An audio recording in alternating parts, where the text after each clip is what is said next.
ama sain chi bai le veku hei vo into women ministry kan church kan manga ke po hei pathian fakna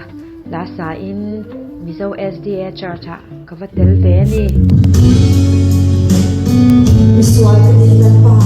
ni pusilan suya na kwa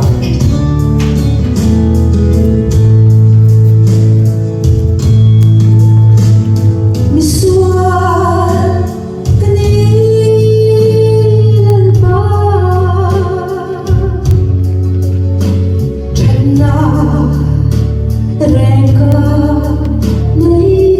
lỡ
không ngày nào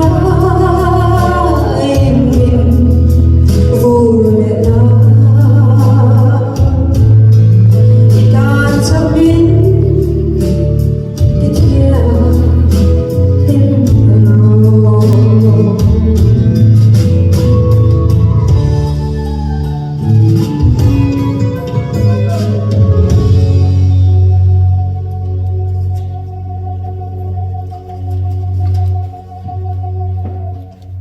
khate kha kalo share le chu ni e live a hian chuanin recording angin a thathei lawa eng po ni se kalom em thank you so much and God bless.